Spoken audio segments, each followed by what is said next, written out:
วนพี่น้องลาวทุกคนอยู่ในทุกแห่งหนที่เคยเห็นฝนห่วยหำฝนตกลงมาแต่ฟ้าเมื่อตกลงมาก็กลับกลายเป็นน้ำที่เฮากินเฮาอาบเฮาใช้สร้างเป็นเขื่อนปั่นไฟก็หากมาจากน้ำฝนส่งลงทุกปีประจำกลายเป็นแม่น้ำห้วยน้องคลองบึงลำธารชีวิตลำธารชีวิตต้องช่วยกันคิดช่วยกันรักษาต้องช่วยกันคิดช่วยกันรักษาเวลาฟ้าลงฝนมาเกินฝนมาแบบสุกเสริญน้ำเกินคลองน้องก็เยิมบางทีฝนบ่มาฟ้าแรงตกลงมาบ่แห้งบ่เห็นแสงตาอื่น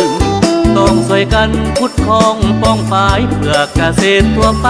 น้ำในให้เต็มตื่นยกมือพร้อมใจกันเป็นหนึ่งต้องซาบซึ้งถึงความพร้อมใจ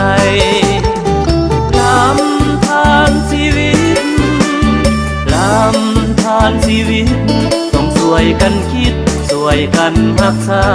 ต้องช่วยกันคิดช่วยกันรักษาพี่น้องเราจะอยู่ไสก็ดีจะเลือกสั้นแดงสีสามัคคีมีกำไรรักษาลำธารชีวิตมาช่วยกันคิดช่วยกันแก้ไขปกปัก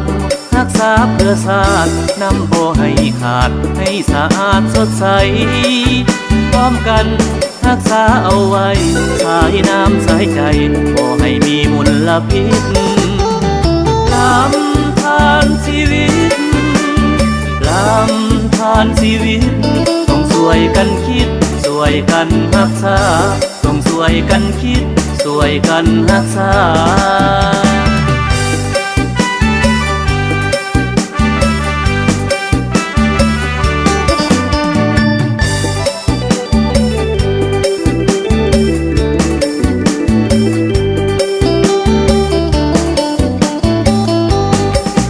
เชิญชวนพี่น้องลาวทุกคนอยู่ในทุกแห่งหนที่เคยเห็นฝนห่วยห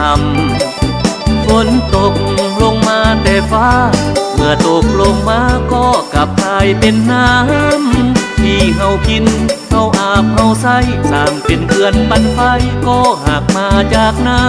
ำฝนส่งลงทุกปีประจำกลายเป็นแม่น้ำห้วยน้องคลองบึง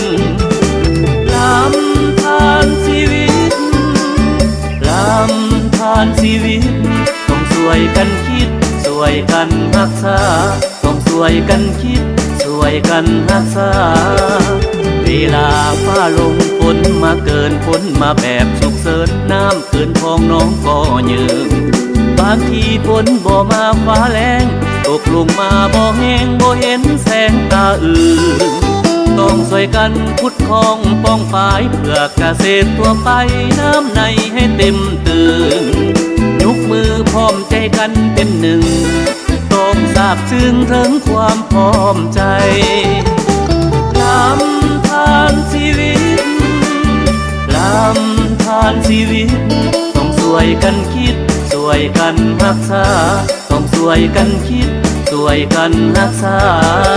พี่น้องเราจะอยู่ไสก็ดีจะเลือกสั้นแดงสีสามัคคีมีกำไรรักษาลำธารชีวิตมาช่วยกันคิดช่วยกันแก้ไขปกปักรักษาเพื่อชาตินำบ่ให้ขาดให้สะอาดสดใสพร้อมกันรักษาเอาไว้สายน้ำสายใจบ่ให้มีมลพิษลำธารชีวิตลำธารชีวิตต้องช่วยกันคิดช่วยกันรักษา